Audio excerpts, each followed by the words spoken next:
노정면의 뉴스바. 이제는 이슈 탐험입니다.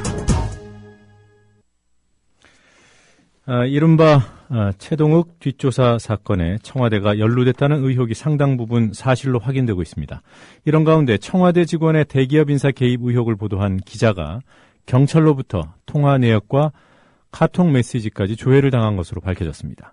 박근혜 대통령이 부정할 엄두도 내지 못하게 하라는 자유민주주의가 이런 것이었는지 되묻게 됩니다. 경찰이 권력자의 비리를 캔 기자를 멋대로 뒷조사해도 그것이 공식 수사가 되는 현실을 고발합니다. 이번 사건의 주인공인 시사저널 김지영 기자 전화 연결돼 있습니다. 김지영 기자님 안녕하세요. 예, 안녕하세요. 저는 이름만 듣고 여성 기자인 줄 알았는데 남성이시군요. 예, 네. 그런 오해 많이 받고 있습니다. 예. 자, 이 사건의 출발이 됐던 김 기자 기사가 지난 8월에 나온 기사던가요? 예, 맞습니다. 네, 어떤 보도였는지 잠깐 소개를 해주시겠습니까? 예, 8월 8일 저희 시사저널 인터넷 홈페이지에 기사를 하나 올렸는데요. 네. 그 당시에 신동철 청와대 국민교통비서관이 KT나 KB금융지주 쪽에 연락을 해서 인사에 좀 개입했던 상황이 포착됐고, 그거에 대해서 청와대 민정수석실의 정직기강팀에서 내사를 진행 중이다는 내용으로 좀 보도를 한 적이 있었습니다. 네. 그 보도 내용을 나간 다음에 신동철 비서관께서 8월 12일 날, 8월 8일 날 보도된 지 나흘 만에 8월 12일 날 서울경찰청 사이버수사대 고소를 했고요. 그러면서 그 사건에 대한 수사가 진행됐고 1차, 2차 조사를 받게 되는 과정에서 이번에 통화 내역을 조회한 거를 최근에 11월 21일 날 조사를 받는 과정에서 알게 돼서 보도를 하게 됐습니다. 네, 하나하나 좀 구체적으로 좀 여쭤보겠습니다. 우선 8월 8일에 인터넷판에 실었던 청와대 비서관, 그러니까 신동철 비서관의 대기업 인사 개입 의혹. 여기서 대기업은 KT와 KB였죠? 예, 그렇습니다. 네. 근데 이 기사가 왜 주간지에는 안 실린 거죠? 주간지에 실리지 않은 건 아니고요. 네. 그 당시에 저희가 보도한 인터넷에 먼저 보도를 했고, 네. 그 주에 저희 본지 책자에도 좀 게재를 했습니다. 근데 기사를 먼저 인터넷에 올렸었던 것 뿐이죠. 네, 그랬더니 이제 인터넷판 기사를 가지고 고소를 한 거군요? 예, 그렇습니다. 네. 지금 2차 조사, 그러니까 11월 21일 두 번째 경찰 조사를 받을 때, 예. 김 기자의 정보가 경찰에 의해 조회됐음을 확인하셨다 그랬잖아요. 예, 그렇습니다. 네. 그때 어느 시점에 조회를 했는지도 확인을 하셨습니까? 예, 그때 조사를 받는 과정에서 제 개인의 어떤 휴대전화가 조회를 했다는 사실을 알게 됐고요. 네. 직접 그날 조회 기간은 네. 경찰 쪽에서도 나중에 확인을 해줬지만 7월 말부터 8월 8일까지였거든요. 한 보름 정도라 그러더군요. 네. 네. 보름 정도 되는데 그 당시에 제가 조사를 받는 과정에서 직접 확인한 것은 보도된 시점, 네. 그 이전에 이제 7월 29일, 8월 1일, 5일, 7일, 8일, 5일치에 대해서 통화 조회를 했던 것들을 좀 직접 제가 육안으로 확인을 했고, 그 부분에서 전반적으로 어디까지 좀 조회됐는지 사실을 알게 됐습니다. 그러니까 김 기자께서 조사를 받으면서 육안으로 그 조회 기록을 본 것은 7월 29일, 8월 1일, 5일, 7일, 8일 모두 5일인데 이후에 추가로 확인된 사실은 조회 기간이 7월 말부터 8월 8일까지 보름 정도이고요. 예, 그렇습니다. 이 8월 8일은 문제의 기사가 보도됐던 시점이고요. 예, 그렇습니다. 경찰이 조회를 한 시점은 언제입니까?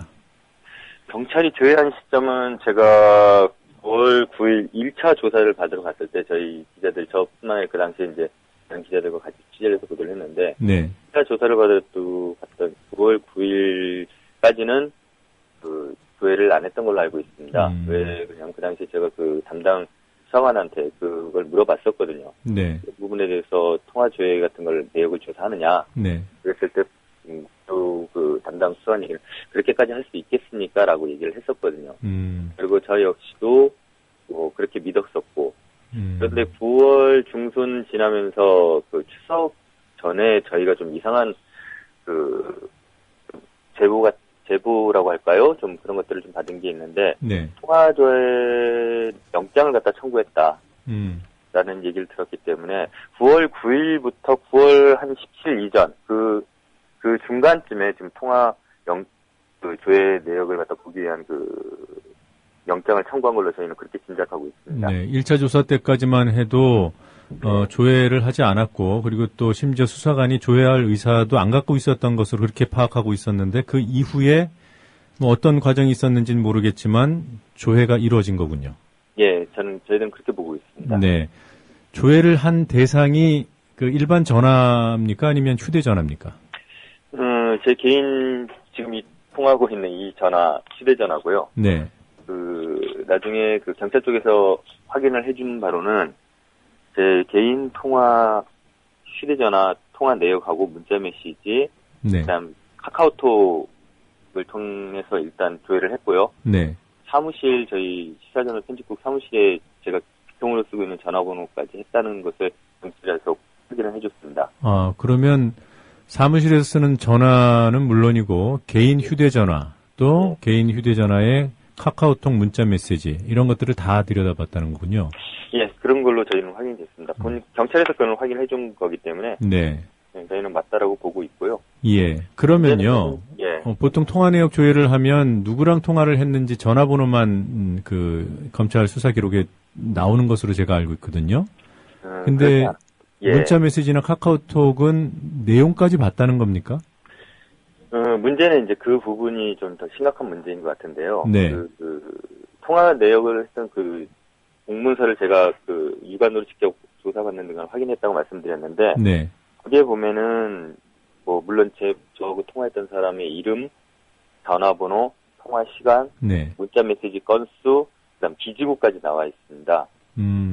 그렇기 때문에 제가 언제 어디서 누구와 몇 분 동안 통화를 했는지 몇 건의 문자 메시지를 보냈는지 다 확인할 수 있는 그런 내용이었고요. 네. 문자 메시지와 카카오톡 내용에 대해서 그럼 그 내용도 봤느냐? 네. 라고 제가 경찰 쪽에 이제 되물었을 때 네. 그 부분은 말할 수 없다라고 얘기를 하더라고요. 아니다가 아니고 말할 수 없다. 네네.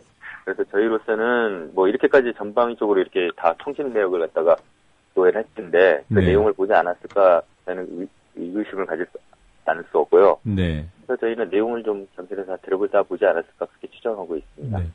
아니 지금 문제가 된 기사가 특정인의 명예를 훼손한 문제로 고소된 거 아니에요?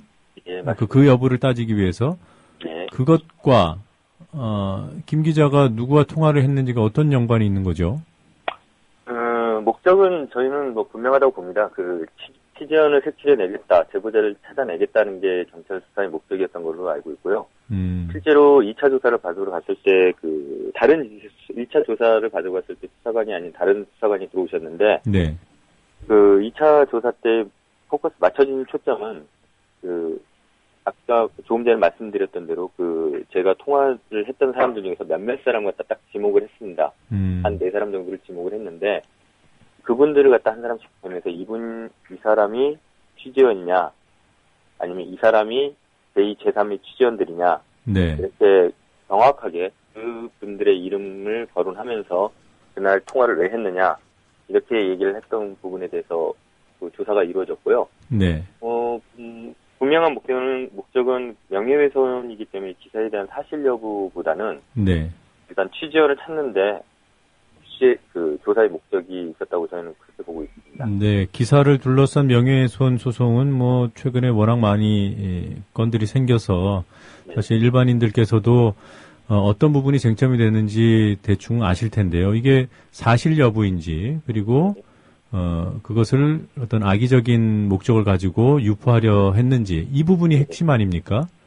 그렇죠. 근데, 예, 이 변호인은 뭐라고 하던가요? 저희가 이제 자문을 권했던 건 아니고요. 이거와 관련해서 통화 내역을 갖다 조회했다는 사실을 알고 이제 기사를 작성하는 과정에서 이제 여러 이제 법조인들한테도 좀 자문을 구했는데요. 네. 대동소이한 말씀을 하셨습니다. 취재원 보호권, 은닉권, 이런 부분들이 보장되지 않았다. 그리고 명예훼손 사건에서 어떤 기자의 통신 내용을 갖다가 조회한 사실은 상당히 이례적이다. 네. 언론학계들도 좀 그렇게 말씀을 하셨고요. 네. 저희도 처음에 이 부분에 대해서 기사화를 해야 될 부분을 판단했던 부분은 이제 그런 점들이 문제가 있기 때문에 기사를 다시 작성하게 됐습니다. 네. 그러니까 이게 두 가지 점이 이례적인 것 같아요. 이례적인 건지 정말 사례가 있었는지 저도 잘 모르겠습니다만은 네. 일단 명예훼손 사건인데도 불구하고 그러니까 기사의 내용이나 어떤 공익성, 그 다음에 악의성 뭐 이런 것들을 판단하는 사건임에도 불구하고 통화 내역을 조회했다는 것이 일단 이례적으로 보이고요. 예. 그리고 또 하나는 기소도 되기 전에 어떤 범죄 혐의가 최소한 기소가 돼야 그것을 입증하기 위해서 통화 내역 조사를 하는 게 아닌가요? 예, 저희도 그렇게 알고 있고 저도 그렇게 개인적으로는 알고 있었습니다. 네. 그런데 지금 이거는 기소 전에 조회가 이루어진 거죠? 그렇죠. 경찰로 이 사건이 송치되기 이전에 경찰에서 수사하는 단계에서 네. 그 치전을 찾아내겠다는 목적을 가지고 이루어졌다는 것에 대해서 저는 상당히 심각한 문제라고 좀 보고 있습니다. 네.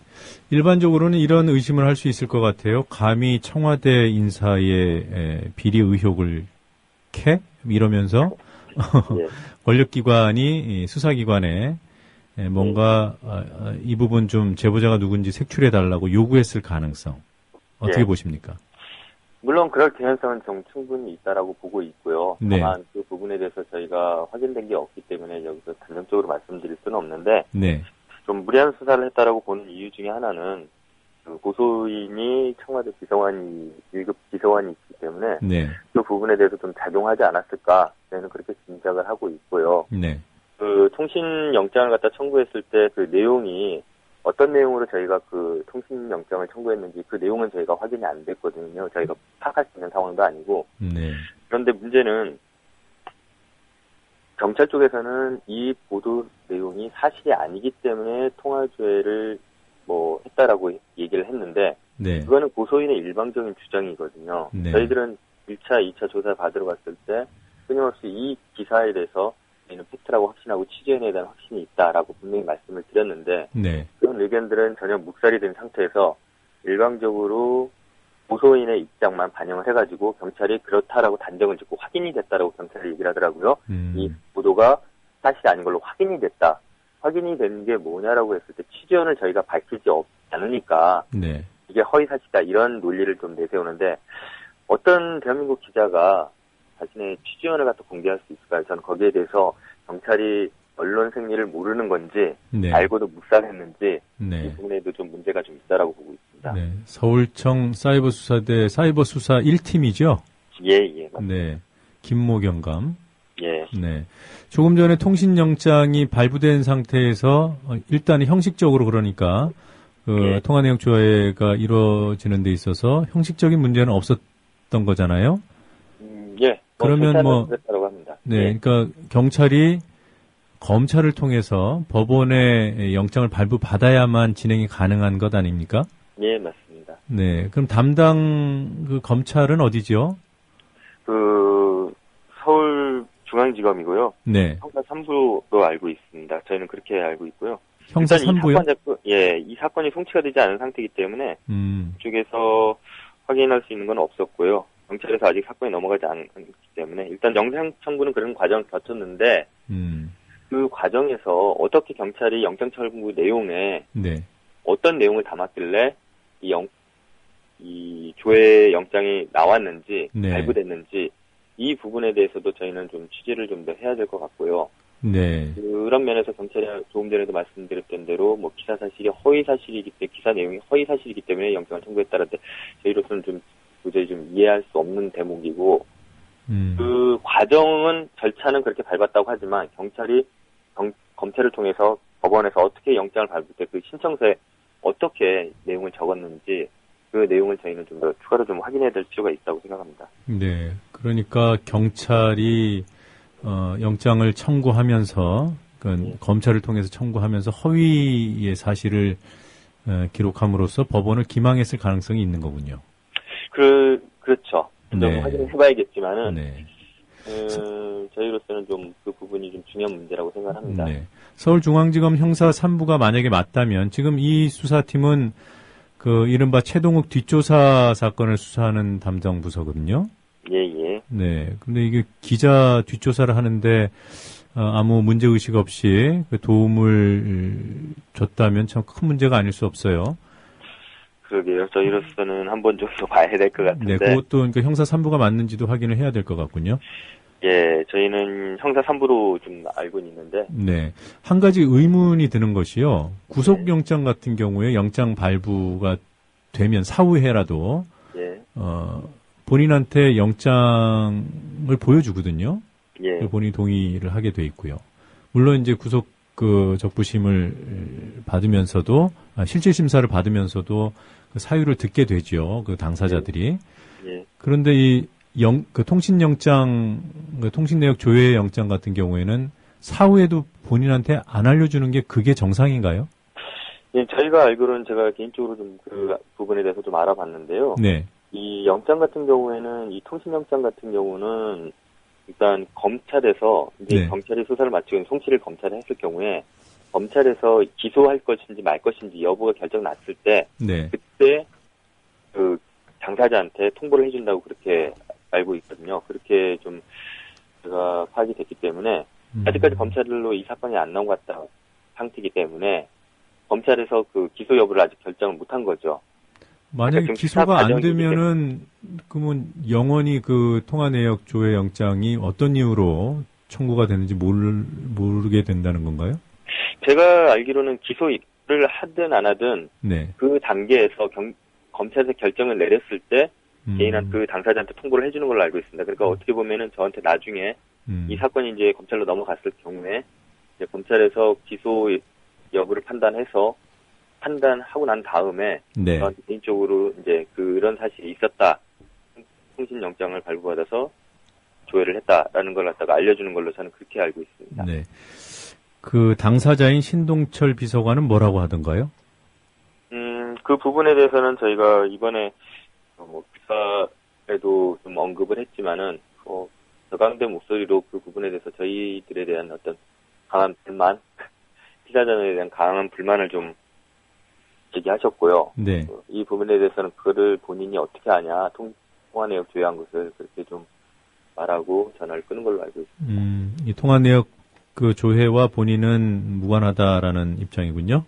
네, 뭐 그런 뉘앙스로 좀 말씀하셨습니다. 네. 자, 끝으로 경찰의 이런 통화 내역 조회에 대해서 법적으로 대응하실 생각인가요?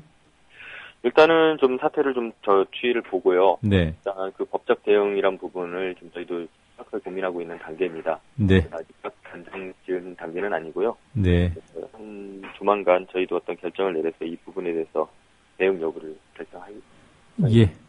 알겠습니다. 오늘 아침 시간 내주셔서 고맙고요. 예. 네. 지금까지 시사저널 김지영 기자였습니다.